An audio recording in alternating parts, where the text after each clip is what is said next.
Hola, muy bienvenidos. Bueno, tercera edición, quinta temporada, error tipo 2. Bueno, ahí está. Hoy con el gran gusto de conversar con Martín Tetaz.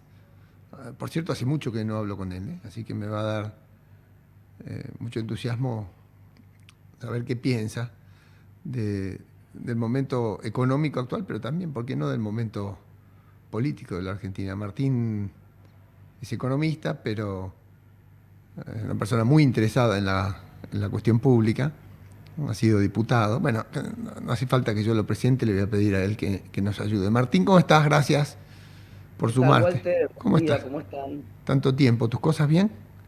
Pero muy bien, sí, muy bien. Bueno, buenísimo. Acá tenemos por costumbre, cuando empezamos el programa, conceder un renglón al invitado para que se defina por sus intereses o por sus quehaceres o por como quieras. Digo, tu currículum es larguísimo, todo el mundo te conoce, pero por las dudas, una autorreferencia breve antes de que... Tres número uno, que soy hincha de Gimnasia de Grima La Plata. Perfecto. El número dos, que soy padre de tres chiquitos. El número tres, que me gusta correr. Y después en el cuatro y el cinco entran la economía, que me gusta mucho también, y la política. Perfecto, está bien. Bueno, sos autor de muchos libros, ¿no? Porque además te gusta escribir y dar clases y tu rol de economista es bastante completo, ¿no? Un ancho de banda grande. No todos los economistas son profesores, ni todos escriben libros, ni todos hacen medio de comunicación, ¿no es cierto? Y además fuiste diputado, así que con este abanico de antecedentes, la primera pregunta concreta sería, bueno, ¿qué es lo que el gobierno hizo bien? ¿Qué es lo que hizo definitivamente mal? ¿Y qué es lo que vos creés que tendría que mejorar prontamente? Lo que hizo bien es el cambio estructural que deja atrás 95 años de crisis macroeconómicas severas porque termina con el sesgo antiexportador. Todavía no lo terminó, pero va camino a eliminar el sesgo antiexportador que generó obviamente crisis de balanza de pagos cada 5 años en Argentina. Nosotros tuvimos 15 en los últimos 35 años. Todos saben en Argentina cómo eran las crisis, cada 5 años venía una mega devaluación porque teníamos el dólar agarrado en los pelos para hacer política con el dólar barato y después eso generaba faltante de divisas y eso que explotaba en una crisis de balanza de pago con devaluación, ruptura de contratos, etcétera.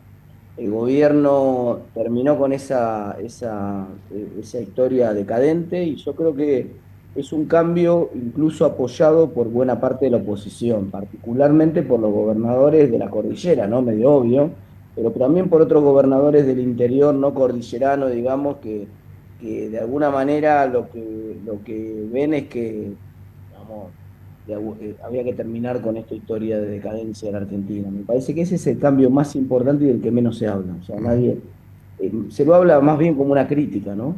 Ujú. Pero a mí me parece que es el gran acierto cuando se habla de la economía en K, porque en algunos sectores se expande y en otros sectores se contrae.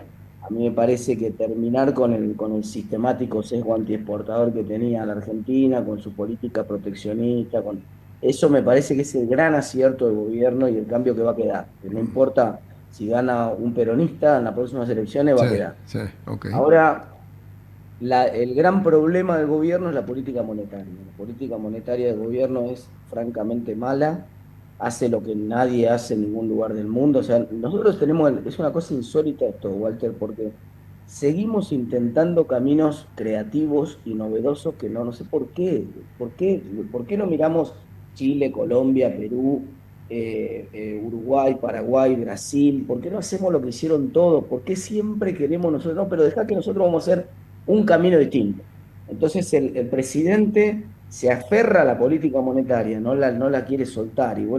Y es una cosa insólita, porque es un presidente que entiende ese sesgo del que tiene el poder de creerse todopoderoso y creer que él sí sabe por Mm, dónde es ok. y que él sí puede resolver el problema, ¿no? Entonces, yo creo que el gran déficit del gobierno es la política monetaria y eso es un problema porque este no es un gobierno que le propuso a la gente obras de infraestructura, como otros gobiernos en otros momentos de la historia. Este no es un gobierno que le propuso a la gente una reforma educativa, no es un gobierno que le propuso a la gente una reforma de salud. No, este gobierno lo único que le propuso a la gente es: te voy a bajar la inflación. ¿Por qué, Entonces, sí, por qué la política monetaria es mala? No, no todos los que nos escuchan son pero economistas. Primero porque es errática, entonces no tiene un rumbo. Cavallo hizo una crítica muy concreta hace 2 días y es cierta la crítica de Cavallo. O sea, la política monetaria arranca con un control, con una política de tipo de cambio targeteado que crecía el 1%, ¿te acordás? Ese era Sí, el esquema de cambiaria, y controlando más bien la tasa de interés, pero sin intención de controlar agregados monetarios. Cambia hacia una salida de cepo parcial, pero bastante bien, digamos, con lo que se podía hacer en ese momento, en el mes de abril del 2025, sin decir agua va, y después, 2 meses después de que cambia la política, o sea, por tercera vez vuelve a cambiar, el Fondo Monetario le llama la atención porque no logra acumular reservas y gira hacia un esquema de control de agregados que hoy no hace ningún país del mundo. O sea, vos no podés controlar agregados con una demanda de dinero que está cambiando por razones estructurales y que además es volátil por razones estacionales, porque todos sabemos que la demanda de dinero es estacional porque eso te volatiliza las tasas de interés. Entonces, vos tuviste un segundo semestre con las tasas de interés que parecían una montaña rusa, sí. y esa locura de las tasas de interés, que una semana eran 190 y la segunda semana eran negativas y eran menos 13%, rompe cualquier previsión del CFO de cualquier compañía. O sea, la decisión, se frenan todas las decisiones de producción y acumulación y estoqueo de las empresas, y Ujú. el CFO dice, miren, paren todo porque yo no sé si la semana que viene, cuando tengamos que pagar los sueldos o cuando tengamos que pagar los proveedores, tengo acceso a liquidez. No tengo la menor idea de cuánto va a salir la liquidez la semana que viene. Esa incertidumbre respecto al costo de la liquidez, respecto de la facilidad para conseguir financiamiento, etcétera, rompió la economía en el segundo semestre del año pasado y generó, además de la crisis política, todo lo que ya vimos, generó un montón de problemas de los cuales recién ahora tibiamente empieza a salir, porque ahora otra vez es ambigua la política, porque empieza a hacer un control más de tasas, en vez de control de agregados que hacía, empieza a usar el pase activo como para armar un corredor que le pone techo a las tasas, lo cual esencialmente es un control de las tasas, y todo economista sabe que vos podés controlar el precio o la cantidad, pero las dos no. Y el gobierno es errático en la política monetaria, no le dice a la gente cuál es la política monetaria, cuál es el objetivo de la política monetaria y de qué manera la va haciendo y qué metas de inflación está esperando y cuál es el rumbo. El presidente del Banco Central no le conoce la cara a nadie. Cada vez que baja la Mm, inflación, el que mm. festeja es el ministro de Economía. Esto está mal, mal. O sea, Ahora, el ministro de Economía, déjame ministro preguntarte, de Economía, cuando le preguntan de la inflación, tendría que mirar al periodista y decirle, mirá, yo no tengo nada que ver con la inflación. A mí no me pregunte la inflación, andá a mirar al presidente del Banco Central. Lo que pasa es que es la misma persona en la práctica. no, Entonces, está claro. esto es Pero déjame preguntarte desde este costado, ¿no? Argentina tiene una característica, ¿no? Esto me lo dijo alguna vez, creo que el profesor Ávila. Dijo, por su historia, seguramente, por cómo todas las crisis que pasaron, por lo abollada que está la moneda, qué sé yo. La demanda de moneda en Argentina merece un capítulo aparte, Ujú. amén de su estacionalidad o de lo que sea. Este factor acá es una cosa de loco. De hecho, si yo no entendí mal, antes de las elecciones, mucha gente se pasó muy bruscamente de pesos a dólares y eso generó una volatilidad, bueno, que el gobierno trató de contrarrestar con, no sé, con el cheque de Besen y con las tasas en las nubes, ¿no? Me parece que ahí hubo un asunto. Pero la pregunta es, eh, olvidémonos del gobierno que están navegando, yo digo, con un kayak entre las piedras y los rápidos, y el tipo te dice, mira, con esta demanda de moneda, que en Argentina se electrocuta de a rato, porque no logra estabilizarse nunca, después se desploma, después sube, después... Digo, ¿cómo sería una política monetaria razonable? Porque es un condicionante en cierta forma, no es normal la demanda de moneda acá. Yo entiendo que así no la va a recuperar nunca, pero ¿cómo? No, lógico. Lo que pasa es que cuando el presidente agarra la política monetaria, la moneda es una institución basada en la confianza. Entonces, Ujú, cuando el presidente agarra la política monetaria, la confianza en la moneda es la confianza en el presidente. ok, Entonces, y la confianza en el presidente es inestable. Vos lo mencionaste recién, sí. por ejemplo, por las electorales en el año pasado. Pero después pasaron las elecciones del año pasado y siguió habiendo problemas de volatilidad de tasas en diciembre, en enero, en picos de tasa en febrero, en la primera semana de febrero. Ahora, de hecho, hay tasas negativas. Entonces Sí. también está mal, digamos, porque es una señal de que te está sobrando dinero en la economía y es la contracara de por qué tenés una inflación que le cuesta bajar. Entonces, y ahora, por ejemplo, todo el escándalo Adorno y toda la complicación de la imagen presidencial le pega de lleno a la moneda porque el modelo que elige el presidente es un modelo donde la confianza en la moneda es la confianza en el presidente. Entonces, si la confianza del presidente se volatiliza, como pasa lógicamente en Argentina, eso se traduce 100% automáticamente a la confianza en la moneda. Eso es lo que vos tenés que desconectar, que sacarle. Vos le tenés que sacar. Yo hice una propuesta hace un tiempo que es bien bastante radical en ese sentido. Yo dije, bueno, mira, saquémosle a la política directamente, ni siquiera al Ejecutivo. Saquémosle a la política completamente al Banco Central.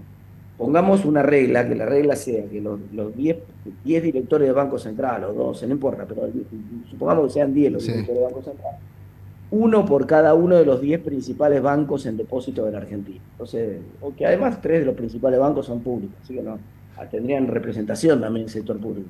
Bueno, por supuesto, Banco Nación es el que tiene más depósitos, después estará seguramente un director del Santander, otro de Galicia, otro, Yo digamos, entiendo lo que vos me estás diciendo porque es una idea original, pero al fin del día es lo que hizo Perú, ¿no? Con un presidente del Banco Central hace 15 años absolutamente, que absolutamente, lo puso fuera del ejido de la política y le dijo, mira, maneja la cantidad de moneda es lo que y, tengas que hacer, y claro. así vamos a recuperar, qué sé yo, la credibilidad del sol, cosa que pasó. Pero acá la pregunta técnica. Imaginemos que eso fuera así y que ponemos a, qué sé yo, Martín Tetá de presidente del Banco Central, que no tiene nada que ver con el presidente, ni con el ministro de Economía, ni con nadie.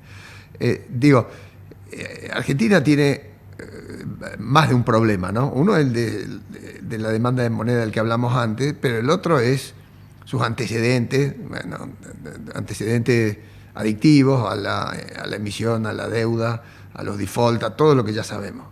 Y hagas lo que hagas, pareciera que en Argentina va a faltar un rato hasta que vos recrees confianza en serio en este gobierno, en el que sigue, en que el sucesor haga algo razonable en secuencia con lo que se está intentando. Ahora, yo digo que vos intentás manejar la cantidad de moneda, pero, en algún momento tenés que pensar que te dejaron una deuda en pesos enorme al 150%, qué sé yo, un riesgo país en 3.000 puntos. O sea, se puede manejar solo la política monetaria con razonabilidad, siendo que tu moneda es un yo-yo sube y baja en la demanda y además el crédito interno y externo lo tenés todo tomado, no lo podés renovar. Te dejaron una bomba enorme. Entonces, ¿la crítica es justa o preguntado de otro modo? ¿Cómo uno implementaría esto a la peruana o de una manera razonable en un enfermo que está en terapia todavía, digo yo? Pero que cuando se aplicó en Perú, el enfermo no estaba corriendo una maratón en menos de 2 horas. El enfermo estaba peor que nosotros. Sí, Cuando se aplicó en Chile, el enfermo estaba un poco mejor, pero tampoco tan. Cuando se aplicó en Brasil, el enfermo venía de una hiper. Cuando se aplicó, o sea, no se, esto que te estoy diciendo yo, esta propuesta que además no es una propuesta mía, es una propuesta, es lo que hizo toda América Latina, otra vez, no se me está ocurriendo a mí. uh-huh. Cuando independizaron el Banco Central, en la inmensa mayoría de los casos que lo hicieron, bueno, Paraguay lo mismo, Uruguay situación similar, casi todos lo hicieron saliendo de una hiperinflación, es la misma situación que la Argentina. De hecho, y si había algún argumento para decir, bueno, pero esto es una situación de la bomba de las LELIC y todo el argumento Sí, ese, sí. hey, te lo tomo en 2024. Se terminó ese argumento, ya está, ya se terminó el problema de la LELIC. Después discutimos otro capítulo para discutir qué pasó, cuánto licuaron, todo eso es una discusión para otro Sí, día, sí, muy sí, sí, interesante. sí. Pero no importa, dejémosla atrás, ya pasó. Entonces ahora ya no hay más excusas. Ahora no estamos en esa situación de los contratos volando por los aires, la inflación al borde de una hiper, ya pasó, ya no hay hiper. Estamos discutiendo una inflación que por supuesto es alta para estándares internacionales, pero no va a explotar la semana que viene nada. Te entiendo. Ayúdame a entender. Es un momento ahora. Ayúdame a entender una pregunta concreta, un caso concreto, digamos. Al gobierno se lo cuestionó, y a mí me parece que bien, porque durante el año pasado, inclusive cuando había puesto las bandas, no compraba dólares, ¿no? Y que eso, sabiendo que hay muchos vencimientos internacionales, y que acá no fabricamos dólares, y que el mundo además no te estaba prestando, salvo, qué sé yo, algunas ayuditas importantes del gobierno americano, iba a tener un problema. Entonces, che, no compras dólares, no compras dólares. Bueno, ahora arrancó el año, compró 7.000 palos, no sé cuánto habrá sido con superávit y cuánto emitió, y después cuánto esterilizó de eso. Pero el número parece, bueno, se esperaban 10.000, 12.000, ya metió 7 en la bolsa.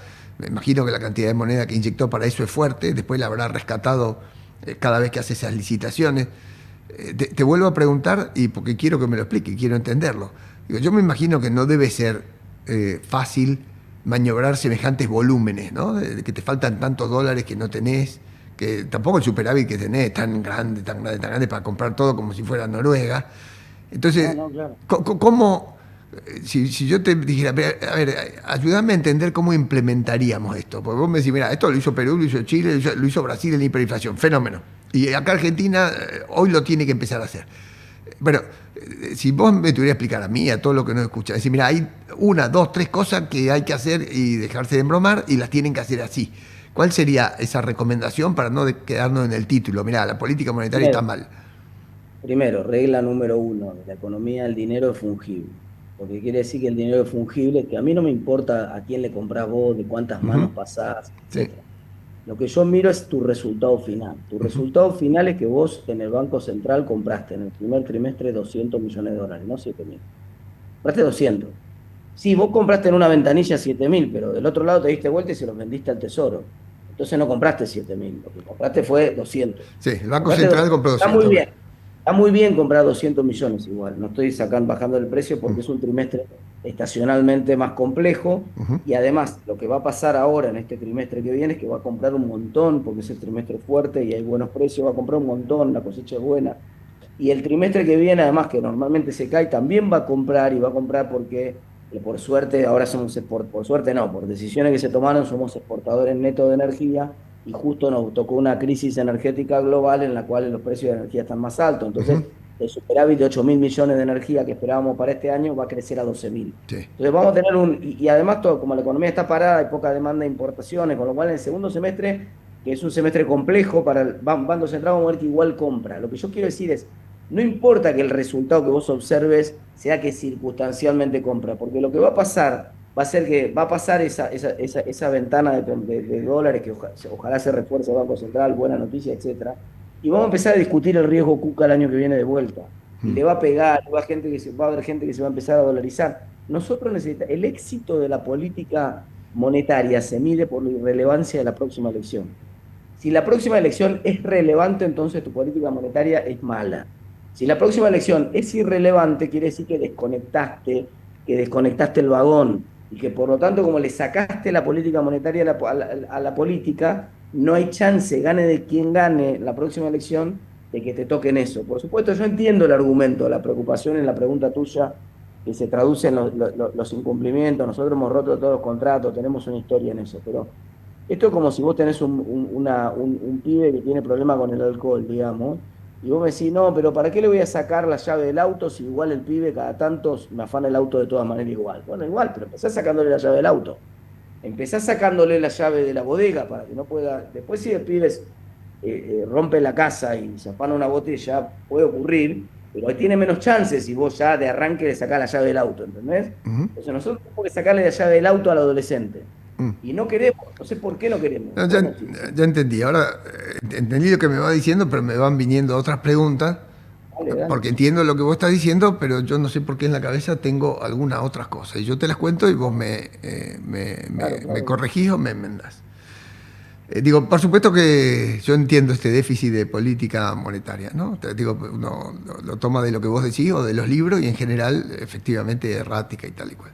Ahora, si vos me preguntaras a mí dónde yo creo que está el problema sustancial, y puedo estar largamente equivocado, mirá, es difícil que vos te enamores de un dólar X y que hagas toda la fuerza del mundo para tratar de llegar ahí, inclusive con blanqueo, con arreglos con el fondo, con préstamos de Besen, con el Banco Mundial dándote garantías para tratar de renovar una deuda que el mercado no te da, etcétera, etcétera, más las deudas de provincia, más la ON de la petrolera, etcétera, etcétera. Si vos dejas un tipo de cambio que te gusta, antes 1000, ahora 1400 y qué sé yo, y parece que ahí se va a quedar, y al mismo tiempo tu tasa de interés, aunque negativa en pesos, en dólares, es una tasa de interés fuerte, porque el 15%, 18, 20, si el dólar se queda quieto, es una... A mí me parece que con esas dos situaciones, vos desde el día uno, porque esto no me parece de ahora, desde el día uno en la cabeza tenías pensado este nivel de ajuste y le vas a transferir a la economía real, a la pyme, a la micro, a las empresas, al mundo micro donde yo vivo, un ajuste real en cantidades y en precio muy fuerte.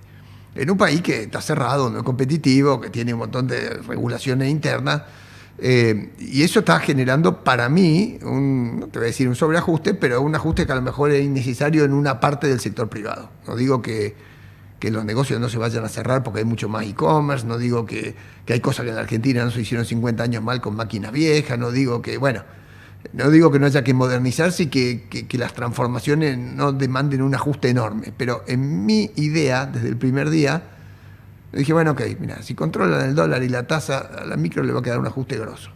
Y esta es mi sensación o mi percepción, medida en gente, en laburo, en qué sé yo. Eh, Como vos empezás por la política monetaria, yo vengo por este otro lado. Es decir, ¿qué estoy viendo mal? ¿Qué estoy sopesando desafortunadamente?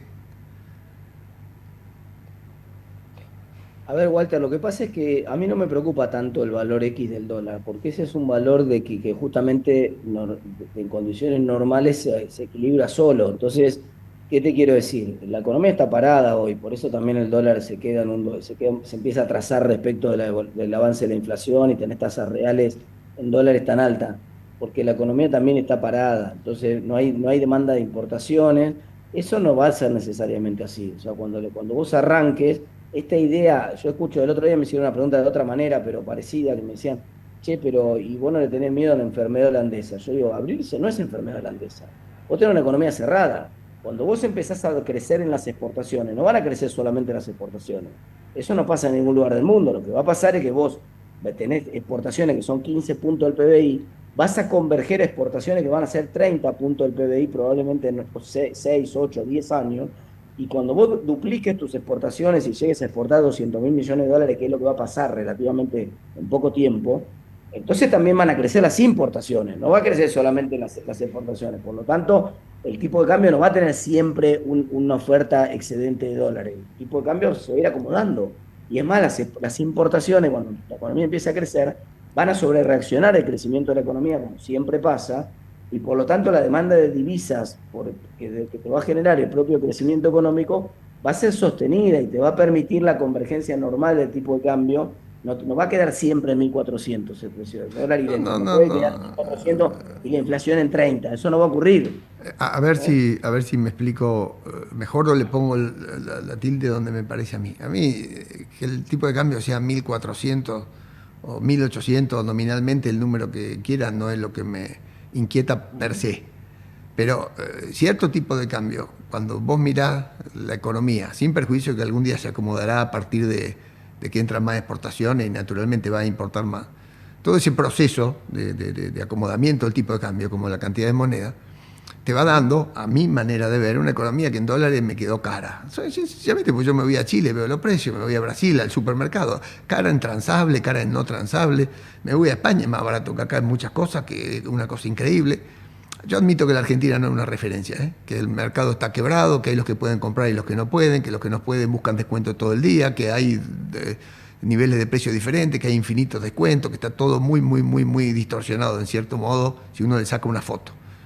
Pero, pero digo, cuando uno mira la estructura de costo en dólares, o para servicio, o para exportación, y adentro le meto el costo de la provincia, pues si vos tenés un dólar de 1.400, el tamaño de los estados provinciales va creciendo, ese estado en dólares pesa más sobre el lomo del sector privado que tiene que exportar o que tiene...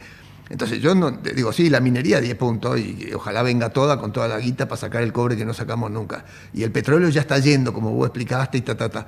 Pero digo, hay un montón de otra gente. Acá cada vez que vos haces un fenómeno de apertura, y está perfecto, pero tengamos cuidado porque las veces que lo hicimos acá, Martínez de O, Cavallo, por algunas cuestiones externas, otras internas, yo qué sé yo qué, hubieron ruidos de más, a mi modo de ver. Entonces, esa es mi preocupación, como yo digo, del costado real. No, la gente, digo, si la gente acá se embola, se enoja, o no le dijiste bien que el tamaño del ajuste es más grande que el que le prometiste, si no encontramos la manera de explicar bien eso, a lo mejor la gente se embola. En la Argentina pasa eso, ¿eh? Digo, y la política, hasta donde yo entiendo, es una variable de la economía, adentro. Sí, absolutamente.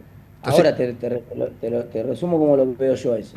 Primero, yo creo que si el gobierno tiene un contrato electoral claro y contundente y unidireccional con el votante. Si vuelve a bajar la inflación y controla mejor la política monetaria, el apoyo de la gente va a estar.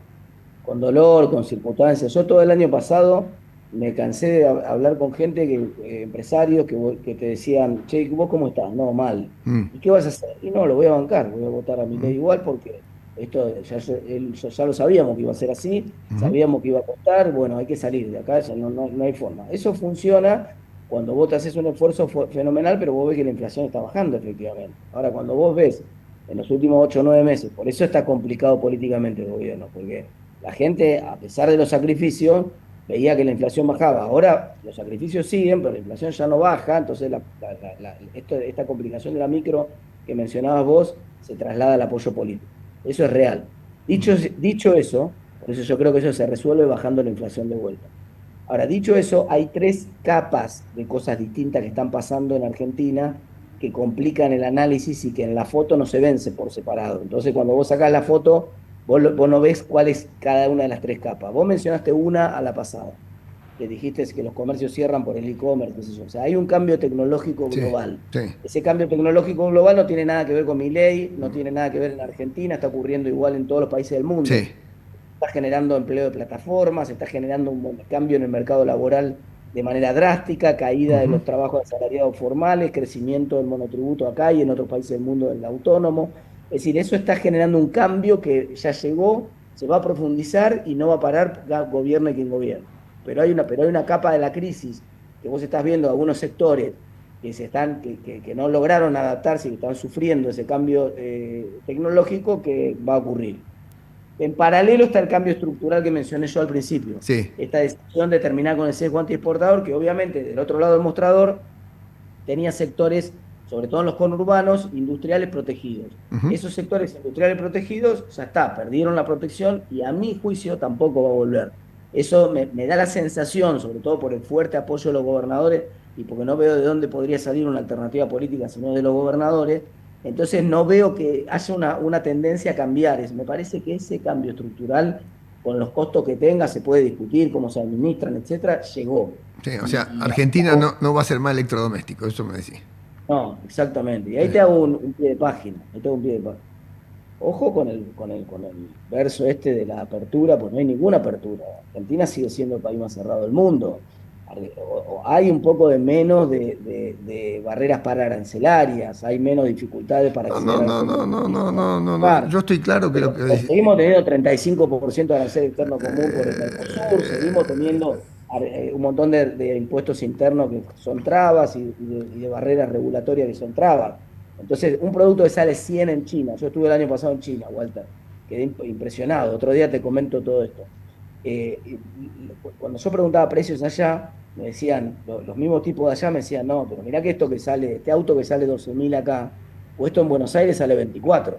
O sea, lo que vos ves en China 100 sale 200 puestos en Argentina, en Buenos Aires. O sea, el nivel de protección efectiva que tiene la economía argentina es del 100%. No, no, no, Ese no, escándalo no, está no, muy alto. no es mi punto O sea, lo que quiero decir es que no nos dejemos psicopatear con el tema de no, pero, que hay no, una. no, pero vamos. No está habiendo una ola de importaciones ni están, No, digamos. no, no, y tampoco digo que la haya. Lo que yo digo es que si vos tuvieras una predilección por entrar dólares, qué sé yo, por deuda de las provincias, que hasta acá no son tan grandes, pero 600, 800, no transables, y esa guita se tradujera en gasto público como al final de Menem, vos eso, digo, financiar la balanza comercial con guita que viene de la deuda. Entonces, esos equilibrios yo no los veo tan transparentes en la Argentina hoy. O sea, no es que me asuste ir a abrir la economía, pero sí me asusta que los gobiernos provinciales no te bajen los impuestos, porque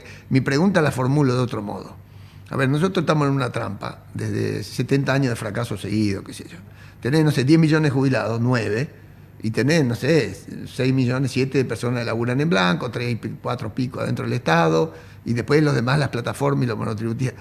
Digo, vos tenés algunos números entre jubilados y planes sociales, y eso es medio gasto público. Entonces, y eso pesa en dólares. Yo no termino de entender cómo te salvás de un ajuste más grande al que hicimos. Yo no termino de entender eso, porque Pero el ajuste, que además paradójicamente, algún día alguien lo va a decir más fuerte y va a mostrar los números, pero ojo que ese ajuste no lo hizo Milei, ese ajuste lo hizo Alberto porque lo licuaron. Es decir, el gasto en jubilaciones en Argentina, yo me acuerdo de la discusión de Macri, del 2000, de la reforma de Macri del 2017, que perdió todo el capital político en aquella famosa intento de reforma de la ley de jubilaciones, me acuerdo de la discusión de la ley de jubilaciones, Galiani me explicaba que en realidad se estaban comiendo ese trimestre que generó el quilombo y la Ujú. pasó crítica en el momento con el ajuste ese, porque querían sobrecumplir la meta que habían hecho, la meta de equilibrio, de convergencia al equilibrio fiscal que tenía el gobierno, la querían sobrecumplir en 0,2 del PBI. O sea, ese era el gasto en jubilaciones, era 12 puntos del PBI, y lo querían llevar a 11,8 del PBI. Querían bajar el gasto en jubilaciones 0,2 del PBI. Bueno, Alberto lo licuó al gasto en jubilación y lo dejó en 8 puntos del PBI. El gasto en jubilaciones tuvo una licuada extraordinaria y Milei lo que hizo fue cristalizar eso. Es decir, al establecer la regla de los salarios, la inflación va siguiendo las jubilaciones y no miramos más para atrás, pelito al cielo, esencialmente lo que hizo fue cristalizar el ajuste de Alberto de Alberto y de Massa. Entonces, en realidad, lo que quedó es un gasto de jubilaciones que hoy son 8 puntos de PBI. ¿Sigue siendo un gasto en jubilaciones alto para el nivel de PBI que tiene Argentina? Sí, sigue siendo. Tendría que ser 2 puntos menos. No, Tendría que ser 6. supongo Pero el que... ajuste fue formidable, quiero No, no, decir. no, está bien. Digo, la El ajuste Argentina... fue extraordinario en las jubilaciones, eh, en la- la la- la- la- jubilaciones, en el nivel de gasto público. Mucho de ese ajuste en el gasto público también va a rebotar, obviamente va a rebotar cuando la economía no, crezca. yo no, no, Porque no estoy minimizando el esfuerzo. Lo que estoy diciendo es que las condiciones preliminares de 50 años de abollón en materia monetaria, crediticia, reales... sí, sí, No, sí, no, no, obvio. este es mi punto. No, yo no digo que el No, no, ajuste tu no sea... punto es correcto, Walter, tu punto está bien. O sea, la Argentina sigue teniendo, aún con todas esas diferencias, por ejemplo, el otro día sacábamos la cuenta, ¿no? El impuesto a los ingresos brutos, vos que mencionabas las provincias. Uno siempre mira el IVA, porque el IVA siempre Sí, uno sí. asusta, ¿no? Cuando uno mira el IVA dice, 21% de IVA, la puta que lo parió. Ahora, Argentina tiene la tasa de conversión de IVA a punto de recaudación más baja del mundo. Sí, O por sea, supuesto, por supuesto. y un punto promedio de IVA recauda 7 del PBI de recaudación. Ahora, 7 recauda el IVA. ¿Vos sabés cuánto recauda ingresos brutos si lo sumás en toda la provincia? No, no sé el número, no. Bueno, recauda 4 del PBI. O sea que el ingreso bruto recauda más de la mitad que el IVA. ¿Me entendés? O sea, es como si vos tuvieras ahora, imagínate, la gente lo vería mucho más claro así. Es como si las provincias dijeran, no, no vamos a tener ingresos brutos, se termina ingreso bruto, vamos a tener un IVA provincial de 10% más. O sea, el IVA en vez de ser 21 va a ser 31. ¿Entendés? Sí. Sería un escándalo si pasara eso. O sea, la gente diría, ustedes están todos locos, ¿cómo 10 puntos de IVA? Bueno, eso es lo que está pasando con ingreso bruto. Lo que pasa es que, como está escondido y no se ve ingreso bruto, Sí, te eso entiendo. fue lo que pasó. Se duplicó en los últimos 30 años ingreso bruto. Y esa duplicación de ingreso bruto va a costar bajarla. Y es la parte del ajuste que todavía Mm, falta. mm. Déjame hacerte algunas preguntas ya no tan estrictamente económicas, aprovechándome de que vos tenés gimnasia en el mundo de la política y además te interesa la política y has leído historia, etcétera, etcétera. A mí me da la sensación que Argentina tiene una debilidad institucional. No, no, no, no estoy pensando en una cosa a la Venezuela, no estoy diciendo eso, en la Argentina se vota transparentemente, no, no eso. Lo que digo es que a mí se me antoja que es extraño haber tenido en Argentina, qué sé yo, un Menem y un Kirchner. Digo, dos peronistas feudales, en su momento cada uno, conversos los dos, porque los dos se pasaron para el lado contrario cuando llevaron las políticas adelante. Eh, y eso es extraño, porque se privatizó YPF, se estatizó YPF, en fin, esos péndulos. Y más extraño me parece que además eso no tenga condena en el fondo, porque la Argentina pareciera como que priorizó siempre atacar el corto plazo como primer regla, en cualquier cosa que miremos, de distribución, emisión, deuda, lo que sea. Pero la segunda deuda es, si te cambias de bando no pasa nada, flaco. O sea, acá vos podés decir una cosa y mañana hacer todo lo contrario y nadie se pone rojo. Eso no es una debilidad institucional a la hora de que de afuera vengan inversores y pongan guita. Porque mira, estos tipos, quiero decir, así funcionan. No es la clase política, la gente vota así también. Esto saliendo de lo estrictamente económico de los números, cuando vos mirás el cuadro amplio, la figura ampliada, digo, te comparás con Uruguay, con Brasil, con Chile, ¿no es una diferencia? esa es la maldición de los recursos naturales. Hay un paper de César Zucco y Diana Campelo de Princeton, son estos dos autores, Mm, que son politólogos, hicieron una investigación que está buenísima. Los tipos construyeron un índice de buenos tiempos para 18 economías de América Latina, ¿no? Y agarraron 18 países de América Latina en los últimos 35 años, tienen un dato de 35 años, y construyeron este índice combinando la tasa de interés internacional y los precios de commodities. O sea, el índice es de viento a favor, para llamarlo de otra manera, ¿no? mm, Cuando mm. las tasas de interés internacionales son bajas y los commodities tienen buenos precios, viento a favor de América Latina. Cuando las tasas de interés son altas y los commodities caen, viento en contra, Exacto. digamos, ¿no? Sí. Entonces, de los 18 países de América Latina, adivina cuál era el que correlacionaba más con el índice, o sea, su PBI dependía más del viento a favor o del viento en contra internacional. Chocolate por la noticia, Y Argentina. nosotros, claro. Argentina, de los 18 países de América Latina, había 12 que correlacionaban con los buenos tiempos, o sea, que eran arrastrados por el viento a favor o en contra de la coyuntura internacional. Argentina era el más arrastrado, o sea, Argentina era el que más impactaba. Segundo resultado del paper, el más importante de todo, es que ellos ven que la chance de reelegirse en oficina de un presidente en América Latina, no en Argentina, en América Latina, depende en un 50% de ese índice de buenos tiempos internacionales. O sea, no depende de lo que haga el tipo bien o mal.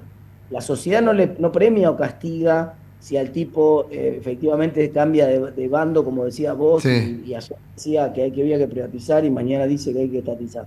La sociedad lo que premia es el viento a favor o el viento en contra, sin saberlo, obviamente. Lo que hace es un sesgo, o sea, la sociedad no se da cuenta, no tiene capacidad para distinguir qué parte del resultado es por el viento a favor o el viento en contra y qué parte es porque el piloto de la nave está haciendo las cosas bien. claro. Entonces, castiga o premia al que está en la oficina por los tiempos internacionales. Y eso fue lo que pasó con Menem y eso fue lo que pasó con Kirchner después. Y eso le permite girar tanto. O sea, la causa, la fuente de la inestabilidad institucional y de la debilidad institucional que vos llamás la atención, Walter, reside en que nos cuesta mucho como votantes hacer lo que se llama el accountability, o sea, Sí, saber sí, sí. exactamente cuánto de cómo va bien de la economía o va mal responde a las políticas que se están llevando adelante. La discusión mía, a ver, lo pongo en estos términos que es forzado, ¿eh? Pero es como decir, mira, acá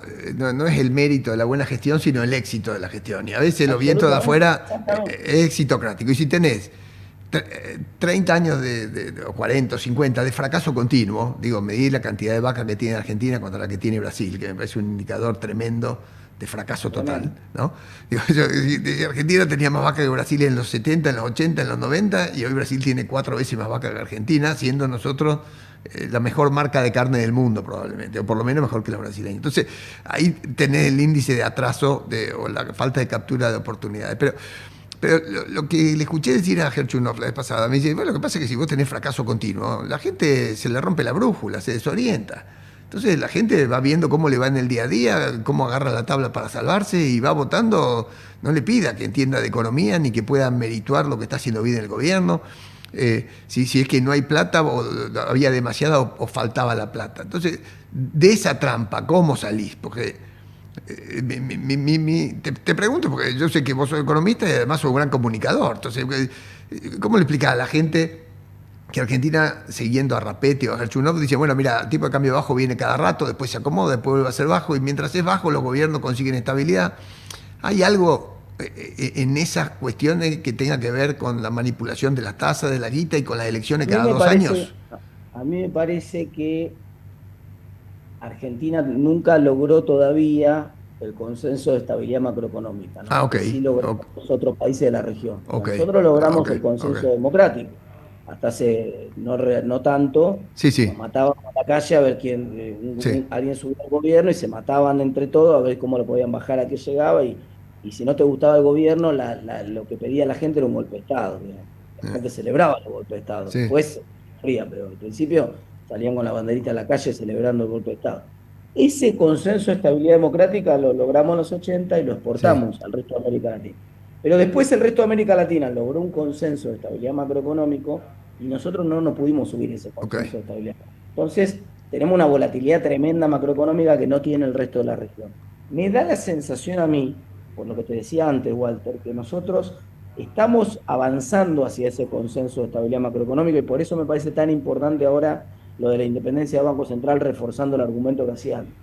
Porque una vez que nosotros logramos el consenso de estabilidad macroeconómico y la Argentina se pone menos volátil, ahora la gente recupera la capacidad de distinguir los decimales, ¿entendés? De empezar a ver, che, Sí, pero empezar a asignar responsabilidad, de empezar a ver sector a sector, che, pero de mirar este dato de por qué estamos, porque el dato de la carne es un dato que tiene que ver esencialmente con el sesgo antiexportador histórico de claro, Argentina. claro. Decías que estábamos caros en todo en el supermercado hasta que llegás a la góndola de las carnes. A pesar de que hubo una reconversión del precio de la carne muy fuerte en los últimos años, la carne argentina sigue estando mucho más barata que la carne en Brasil, que la carne en Chile, que la carne en cualquier góndola del país de la región. Entonces, los precios relativos de la Argentina se siguen acumulando, siguen corrigiéndose. Mm. Ahora, esa lectura que vos podés hacer tomando, a ver qué pasa con el precio de la carne, la podés hacer cuando hay estabilidad en la economía. No cuando vuela a 200% un precio, Ok, 142 el ok, otro, ok. 93, porque nadie entiende un carajo de qué mierda está No, pasando. pero el punto es que vos creés que podría estar llegando un momento en que Argentina deje de ser refundacional a cada gobierno. Absolutamente. Ok, yo Creo, entendí ¿sabes lo... por qué lo creo? No, no es una expresión de deseo, lo creo porque escucho de dónde vienen las críticas al gobierno actual. O sea, cuando yo escucho las críticas no vienen por izquierda. Ya está claro, Si lo no entendí. escucho, no escucho, inclusive mirá lo que pasó esta semana con Kicillof. Kicillof, que es el más irracional de todos los gobernadores, dame a elegir los 15 gobernadores peronistas y te los ordeno, creo que me queda 15 Kicillof o 14, no sé si me queda 15 o 14. O sea, uno preferiría cualquier otro gobernador peronista del interior, menos Kicillof, si hubiera que hacer Sí, una sí. transición hacia un gobierno que sea peronista.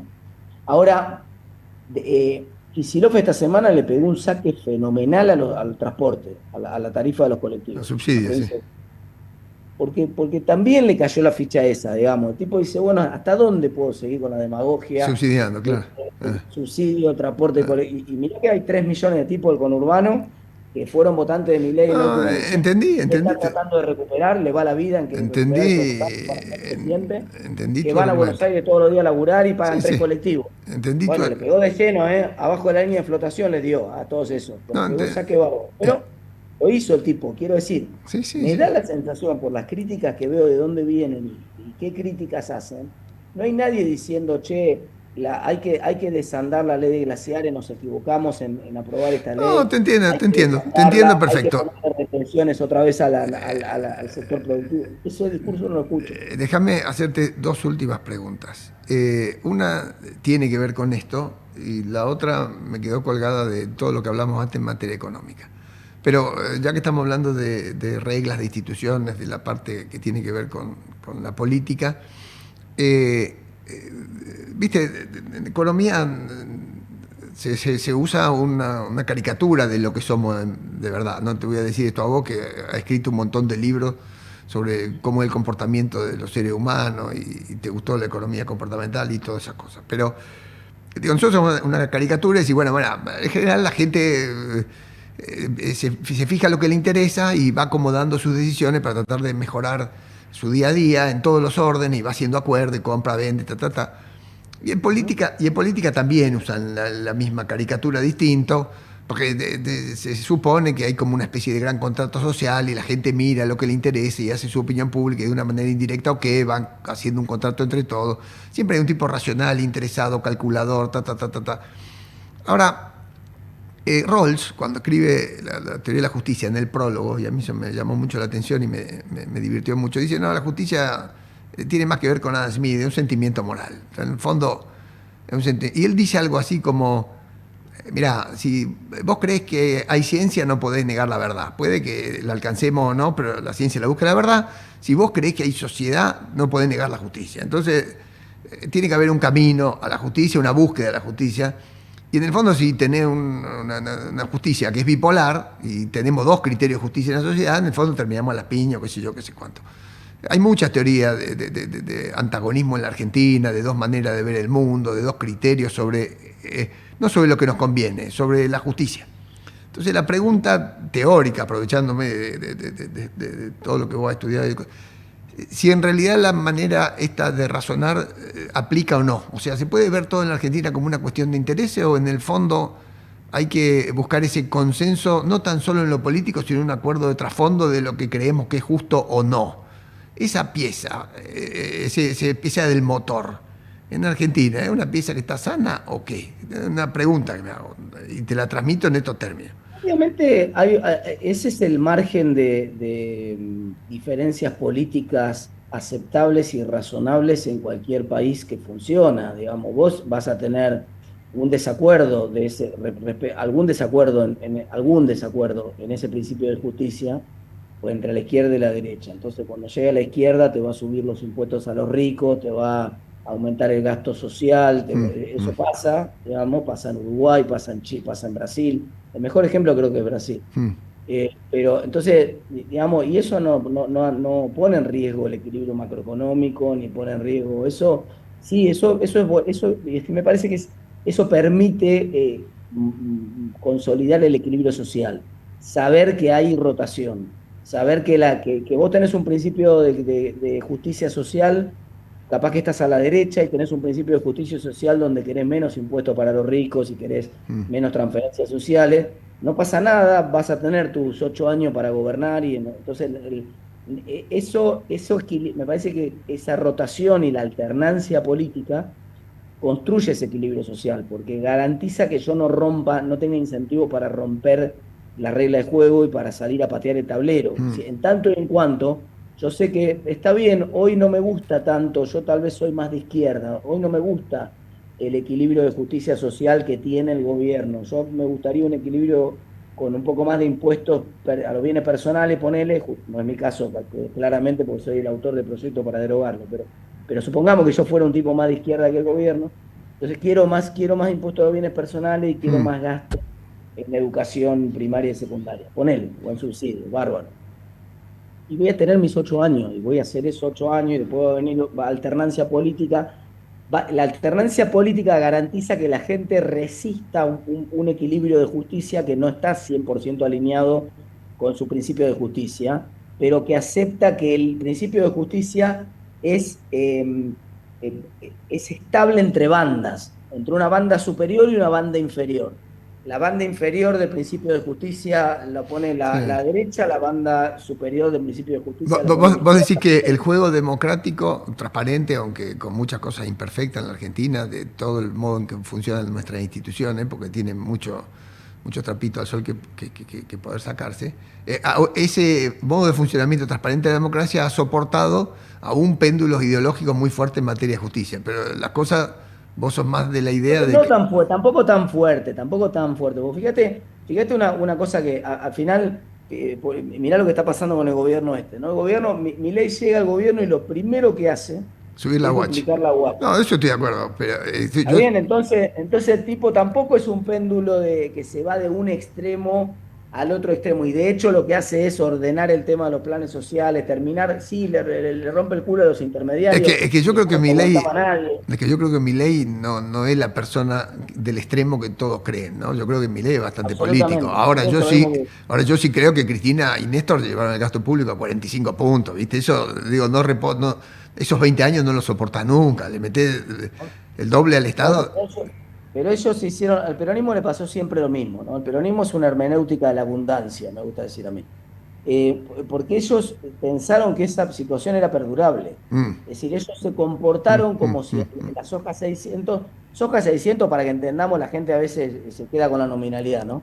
Hubo un montón de inflación. Soja 600, incluso en dólares. Soja 600 sería hoy una soja 1100. Sea, vos imaginate, ahora estamos hablando de todos los dólares que entran, que yo, con la soja 400. Sí, claro. Cristina fue soja 1100, ¿entendés? O Sí. sea, tocó una soja, en plata de hoy, $1.100. Entonces, ellos pensaron que la soja iba a seguir a $1.100 durante Mm, 50 años y que por lo tanto se bancaba la economía, un sector público que creciera permanentemente. Ahora, cuando se estancó la economía, eso mientras mm, crecía el sector público y la economía crecía a tasas chinas, más o menos se acomodaba, pero cuando se estanca la economía en 2011, eso explotó. claro, Eso ahí está. explotó cuando se estancó la economía en Ah, 2011. Si ah. la economía hubiera seguido creciendo, 6-7% anual, tal Mm. vez eso no se notaría tanto. ¿Eh? Te voy a insistir en la última pregunta porque no porque soy cabeza dura y porque en el fondo me gusta, me gusta volver a insistir sobre mi punto. Sobre mi punto digo, sobre mi preocupación, porque uno pregunta sobre lo que le preocupa a uno, ¿no? Eh, Esto que voy a decir no sé si es cierto, pero hagamos como que sí. Un amigo del hijo de un amigo, del hijo de un amigo, qué sé yo, dice que escuchó una vez en el Banco Central: mirá, nosotros vamos a estabilizar los precios relativos, se van a acomodar en 20 años, de las autoridades de la Argentina. Los precios relativos se van a acomodar en 20 años. Entonces, mientras nosotros mantengamos el dólar más o menos razonable y estabilicemos la micro que haga su ajuste. Los precios relativos 20 años. Esto yo también lo he escuchado. Lo he escuchado más livianamente, es decir, no tan categóricamente, pero a ver, el mismo gobierno dice: a ver, muchachos, vayan a hacerla ustedes, pongan los verdes ustedes, arreglen la productividad ustedes, nosotros ya hicimos la nuestra, ahora les toca jugar de aquel lado. Y no tanto a las autoridades como, bueno, algunos economistas que están cerca del gobierno. Muchachos, esto cambió, tienen que poner y arranque, porque a mí me parece que es bien preocupante vivir 20 años con precios relativos distorsionados, porque la Argentina está toda regulada, toda. Aunque digan que Sturzenegger desregula, como él mismo una vez me dijo: yo desregulo, pero nadie sale de la casita de vidrio. Nadie. Entonces, pensar que la economía va a corregir los precios relativos por la vía recesiva y acomodando alguna cosa, importando otra y todo, a mí me parece que puede ser traumático. Y es el punto que estoy haciendo al principio y puedo estar totalmente equivocado. Entonces, te quiero insistir sobre eso. Bueno, en términos de precios relativos, no veo un problema grave. No, pero a ver, te voy a decir por qué. Yo te hablé de dos capas. La primera, el cambio tecnológico; la segunda es la que está generando el cambio en precios relativos, que es el cambio del sesgo antiexportador y del modelo de sustitución, del fin del Sí, modelo de sustitución histórico de Argentina. Y falta la tercera capa. La tercera capa es la capa de la recesión actual, que es la capa coyuntural. Esa sí depende del gobierno y esa sí depende de la coyuntura. Y la etapa de la recesión, esta tercera capa, era muy diferente en la primera mitad del año pasado que en la primera mitad de este año. En la primera mitad del año pasado vos tenías el dólar estable, la inflación bajando sí, sistemáticamente, sí, los salarios recuperando y por lo tanto la confianza pum para arriba, y entonces te crecía la demanda de crédito. sí, Y la demanda de crédito que se duplicó, que pasó de 4 puntos del PBI a ser 8 puntos del PBI, te traccionaba el crecimiento y la recuperación sí, de la actividad sí, económica. así Ese fue. fue el primer semestre, el Sí, último semestre del 24, primer semestre del 25. sí, exacto. Yo creo que Argentina, si el gobierno se ordena un poco, sobre todo en su política monetaria, vuelve rápido a ese sendero. Ese sendero te saca un montón de tensión de la preocupación que vos tenés ahora respecto del efecto que está generando el cambio en los precios relativos y los problemas que está generando en la micro. A mí me parece, y de hecho hay muchos cambios de precios relativos que están ocurriendo más rápido de lo que pensamos. Por ejemplo, yo mencioné el de la carne recién. El cambio de precio relativo de la carne es espectacular. Bien, de la nafta también. Digo, es De decir, la nafta fue de un saque. Ahora lo están, ahora, bueno, ahí tengo no, digo la nafta cuando costaba menos que el agua mineral, digamos. pero sí, ahora que la nafta en el mundo subió un montón, Mm, acá también hicieron un acuerdo para sí, pisarla. sí, Claro. Siempre hacemos alguna trampita, pero no importa. Lo que quiero decir es, está mucho mejor ahora, claro, sin duda, digamos, y se hizo de un saque. sí, De un primer día dijeron: che, la nafta no vale 300. 200, eso ya está, vale $1, y se terminó Sí, como valió $1. Sí. mm, Bueno, entonces, eso me parece que llegó para quedarse. Ese cambio de precios relativos está ocurriendo en Argentina en favor de muchos sectores de la actividad y está penalizando a muchos otros, está mm, generando una economía que va a crecer en servicios.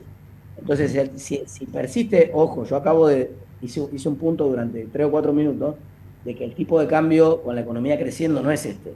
Cuando la economía empiece a crecer, el tipo de cambio de equilibrio se va a acomodar. ujú. No sé cuánto es porque no soy No, adivino. nadie lo sabe, claro. Está claro que 1400 en parte es el resultado de una economía parada que no tiene demanda de importaciones. Mm, Una economía que tenga demanda de importaciones, donde crezcan las expo, vuelen las expo, pero también vuelen las impo, capaz que el tipo de cambio se acomoda, no sí, no sé. importa, el número no importa. Ponele. Lo que quiero decir, no, tampoco es en una locura, pero eso va a corregir un poco esta distorsión que acumulamos en los últimos prácticamente 6 meses, muy grande, que vos empezaste tu alocución o tu pregunta con esa distorsión, que es: che, pero no puede seguir el dólar clavado en 1.400 y la inflación al 3 4 todos los meses Mm, porque mm, no resiste mm, mucho. mm. Que ocurrió durante 6 meses y que desacomoda un poco el precio relativo, se va a acomodar en los próximos 6 meses cuando la economía arranque de vuelta, estoy seguro. Martín, te mando un abrazo y con el abrazo el agradecimiento por todo este rato, por todas las explicaciones y bueno, la oportunidad de volver a conversar. Hacía mucho que no te escuchaba y siempre un gran gusto y siempre se aprende un montón. Te mando un abrazo fuerte y de nuevo gracias. Lo mismo digo, Walter, un abrazo grande y ojalá nos veamos pronto. Sí, ojalá que sí. Bueno, hablé con Martín Tetaz, economista, bueno, fue diputado, un buen lector de la realidad política, tremendo comunicador, periodista, qué sé yo, en fin, una persona además inteligente, sencilla, amable y nos contó todo lo que él cree que está pasando y cómo viene la mano. Si a usted le sirvió este episodio para pensar, para aclararse alguna idea o para generarse otras dudas y siente que a alguna otra persona le puede servir, yo le pido por favor, como siempre, que lo comparta. Por lo demás, la semana que viene nos encontramos, si Dios quiere, de nuevo otra vez en Error Tipo 2. Pasen lindo, gracias.